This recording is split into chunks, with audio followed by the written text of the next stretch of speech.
এই কথা চলার ফাঁকেই হঠাৎ করে যে পুলিশের যে ওখানে যে ইন্সপেক্টর ছিল দায়িত্বরত, ও এবং যে আমাদের তৎকালীন যে প্রক্টর জাহাঙ্গীর স্যার ছিলেন। তো এই ২ জন মানুষ মানে তাদেরকে আমরা মানুষ বলবো না অমানুষ বলবো এটা বুঝতে পারছি না। তারা হচ্ছে নূর-নবীকে ডাক দেয় যে, "আসো তোমার সাথে আলাদা কথা আছে।" এইটা বলেই সাথে, সাথে ওকে একটু সাইড করে টান দিয়ে হচ্ছে পুলিশের গাড়িতে তুলে। তুলেই হচ্ছে যে তারা হচ্ছে রাবার বুলেট ছুড়তে থাকে এবং হচ্ছে প্রচুর টিয়ার শেল ছুড়ে। তুলে হচ্ছে ওরে টান দিয়ে গাড়িতে করে নিয়ে যায়। তো আমাদের আমি হচ্ছে রাস্তার এপারে ছিলাম। তো এখানে পুলিশের এত ঘনাঘাটা ছিল এটা পার করে এপারে আসতে পারিনি। আমাদের নাজমুল ভাই ছিল তখন আমাদের বিজ্ঞান সম্পাদক। ভাই হচ্ছে খুবই লম্বা মানুষ এবং স্বাস্থ্য শরীর খুবই ভালো আলহামদুলিল্লাহ। খুবই সাহসী মানুষ। আমাদের শাহিন ভাই ছিল ওখানে। আমাদের নাজমুল ভাই তো একদম মানে গাড়ির ভিতরে উঠে যাওয়ার মতো আরকি। যে নবীকে ওখান থেকে বের করে নিয়ে আসবে। তো পরবর্তীতে ভাইয়ের উপরে প্রচণ্ড লেভেলের আঘাত করা হয়। মানে এই আঘাত আপনাকে আমি বুঝাতে পারব না। ভাই যখন বাসায় যায় তখন ভাইয়ের এই যে পিঠের এই পাশটাতে তারপর হচ্ছে রানে আপনার শিক্ষা প্রতিষ্ঠানের ম্যানেজমেন্ট করে ফেলুন সম্পূর্ণ ডিজিটালাইজড। ব্যবহার করুন তালিমি ক্লাউড স্কুল বা মাদ্রাসা ম্যানেজমেন্ট সফটওয়্যার। সফটওয়্যারটি সম্পূর্ণ ফ্রি ট্রায়াল নিতে এখনই কিউআর কোড স্ক্যান করুন বা কমেন্টে দেওয়া লিঙ্কের ফর্মটি ফিল আপ করুন। মানে প্রায় ৩০-৪০ টা হচ্ছে স্প্রিন্টাল এমনি ঢুকেছিল আরকি। এগুলো যে আ ছোট, ছোট বুলেট যেগুলো। আমরা যেগুলো ছররা গুলি বলি আরকি, এটা ঢুকেছিল। ভাইয়ের পায়ের উপর এত বেশি আঘাত করা হয় যে পায়ের যে রগগুলো একদম কালো হয়ে যায় ভাইয়ের। মানে প্রচণ্ড লাঠিপেটা করা হয়। তো পরবর্তীতে ভাইকে ফেলে দিয়ে নূর-নবীকে ওখান থেকে নিয়ে যায়। তো নূর-নবীকে ওখান থেকে নিয়ে যায় ঠিক আছে। পুলিশ গ্রেপ্তার করছে। কিন্তু বাংলাদেশের যে হাইকোর্টের রুল আছে, তো এখানে নিয়ম হচ্ছে যে কাউকে গ্রেপ্তার করলে তার সাথে, সাথে তার ফ্যামিলিকে জানাতে হবে এবং তার পরিবারকে খবর দিতে হবে সে আসলে কোথায় আছে, তাকে গ্রেপ্তার করা হচ্ছে। কিন্তু আনফরচুনেটলি ব্যাটার নূর-নবী যে ওখানে নিয়ে যাওয়ার পরে আর নূর-নবীর সাথে আমাদের কোনো যোগাযোগ থাকে না এবং তাকে কোন থানায় নিয়ে গেছে, কি করছে, এই বিষয়ে আমাদের কাছে কোনো ইনফরমেশন থাকে না। তাকে হচ্ছে ২৪ ঘন্টা পরে আদালতেও কি তাকে তোলা হয় নাই? তাকে যে আদালতে তোলা হচ্ছে নাকি কোথায় নিয়ে গেছে এটা হচ্ছে কেউ জানে না। পুরো ২ দিন আমরা কেউ জানি না যে সে কোথায় আছে। তো পরবর্তীতে আমরা আমাদের যে তখন সেক্রেটারি ছিল আসাদুল ইসলাম ভাই। ভাই হচ্ছে প্রত্যেকদিন সকালবেলা কিছু কাপড়-চোপড় নিয়ে ওই যে জেলখানার ওখানে গিয়ে নিয়মিত বসে থাকতো যে আ কোথাও যেখান থেকে হোক যে এটা তো কেরানীগঞ্জের জেলখানায় নিয়ে আসবে যে কাপড়গুলা দিব। ভাই ২-৩ দিন পার ডে বসে আছে ওখানে যে আমরা এদিকে আন্দোলন করতেছি, ভাই অপেক্ষা করতেছে।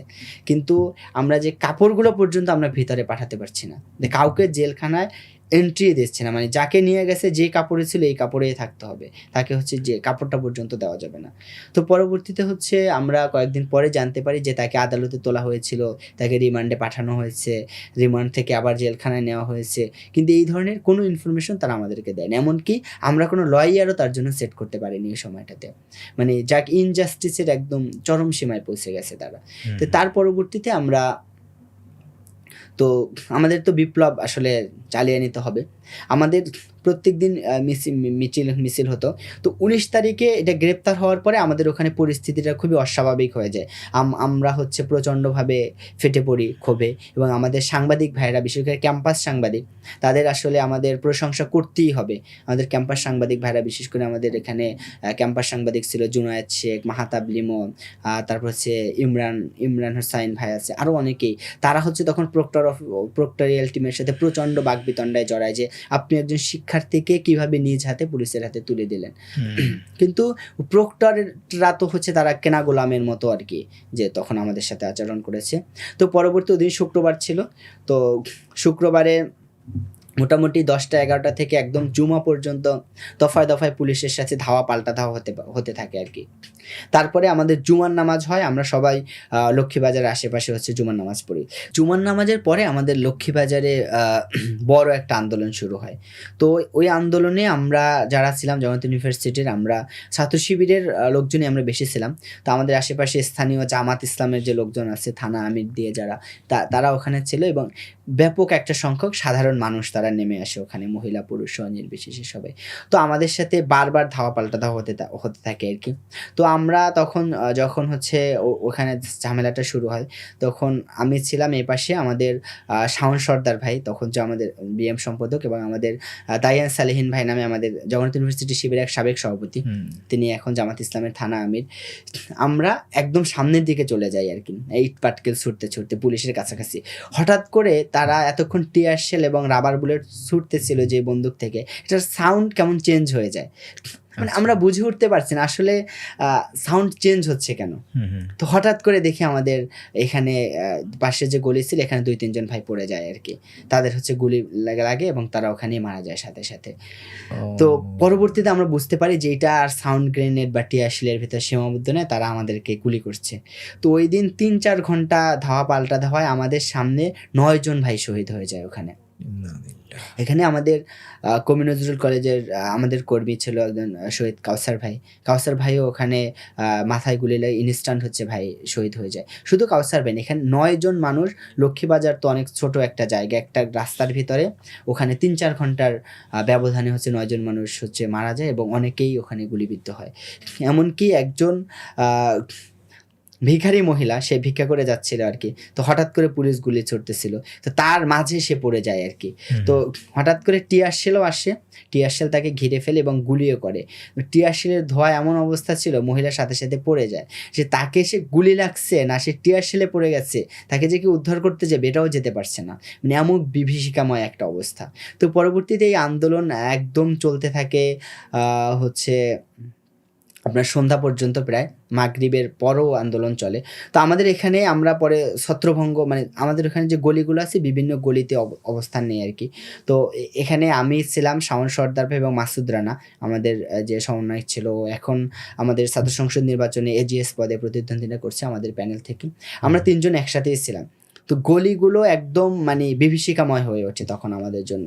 তো পরবর্তীতে ওই আন্দোলন সংগ্রাম চলতে চলতে একসময় পুলিশও পিছু হটে এবং অনেক মানুষ রক্তক্ষরণ হয়ে রাত হয়ে যায়। পরবর্তীতে ওই দিনের মতো আন্দোলন শেষ হয়।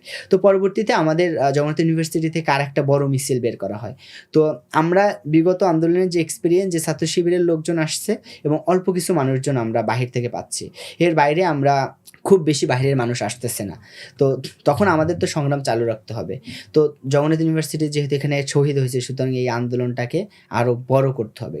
তখন আমরা ঢাকা জেলার সাথে যোগাযোগ করি। ঢাকা জেলা তখন 2 ভাগ ছিল, ঢাকা জেলা উত্তর দক্ষিণ। আমরা দক্ষিণের সাথে যোগাযোগ করি, ঢাকা মহানগরী দক্ষিণের সাথে যোগাযোগ করি, ঢাকা মহানগরী পূর্বের সাথে যোগাযোগ করি। তো পরবর্তীতে আমাদের এখানে ঢাকা মহানগর দক্ষিণে যে কবি নজরুল কলেজ, সরোয়ার্দী কলেজ, তারা একটা ব্যাপক সংখ্যক লক্ষ্মীবাজার এই দিকটাতে উপস্থিত হয়। তারপরে হচ্ছে আমাদের ঢাকা জেলা থেকে আসে। তখন আমাদের হচ্ছে যে বড় একটা মিছিল আমাদের হচ্ছে ক্যাম্পাসের গেট থেকে বের হয়ে আমাদের রায় সাহেব বাজারের দিকে সামনের দিকে আগাতে থাকে। কিন্তু তখন হচ্ছে আনফর্চুনেটলি ওই দিন হচ্ছে ওই মিছিলের ভিতরে, যখন মিছিলটা অনেক বড় হয়, তখন যুবলীগের লোকজন আমাদের ওখানে কোর্টের ভিতর থেকে বের হয়ে আমাদের ওখানে মিছিলে গুলি করে। তখন আমাদের বেশ কয়েকজন শিক্ষার্থী জগন্নাথ ইউনিভার্সিটির তারা গুলিবিদ্ধ হয় ওই মিছিলে। তো তারপরে আমাদের আন্দোলনটা আস্তে আস্তে আরও চ্যালেঞ্জিং হতে থাকে। লাস্ট হচ্ছে আমাদের এই আন্দোলন তো কন্টিনিউ করতে হবে। আমাদের শিক্ষার্থীরা, আমাদের যারা সাথী সদস্য ছিল, তারা সবাই ঢাকা ছিল। তো তাদের সাথে যোগাযোগ করার জন্য আমরা সরাসরি যোগাযোগ করতাম, অথবা হচ্ছে অফলাইনে ফোন দিয়ে আমরা কোডিং ইউজ করতাম আর কি, যে ধরেন কালকে সকালে হচ্ছে অমুক জায়গায় মিছিল আছে, এই শব্দটা আমরা বলতাম না কখনো যে মিছিল মিটিং, আমরা বলতাম যে অমুক জায়গায় দোয়া মোনাজাত আছে, অমুক জায়গায় হচ্ছে মাহফিল আছে, মানে এই টাইপের একটা শব্দ আমরা ব্যবহার করতাম। আমাদের নানান ধরনের কোড ছিল, যেটা হচ্ছে আমাদের ভাইরা হচ্ছে বুঝে যেত আর কি। আমাদের স্থানের নামগুলোও আমরা বিভিন্নভাবে ব্যবহার করতাম আর কি, যে হোটেল রেডিসনের সামনে কালকে হচ্ছে মিলাদ আছে, আমাদের ওখানে একটা চাইনিজ রেস্টুরেন্ট আছে, ওটাকে আমরা হোটেল রেডিসন বলতাম আর কি। তো আমার এটা যদি কেউ ট্র্যাকিংও করে বা শুনেও যে হোটেল রেডিসনের সামনে মিলাদ আছে, তাহলে সে হোটেল রেডিসন যেখানে আছে এখানে চলে যাবে, কিন্তু আমার এই স্পটে এসে তার ঝামেলা করার সুযোগ নেই আর কি। আমরা এগুলো প্রত্যেকটা কথা আমরা কোডে ব্যবহার করতাম। স্পটের নাম আমাদের কোড ছিল, আমাদের অফিসের নাম আর একটা কোড ছিল, আমাদের এক একটা প্রোগ্রামের এক একটা কোডিং নাম আমরা ব্যবহার করতাম।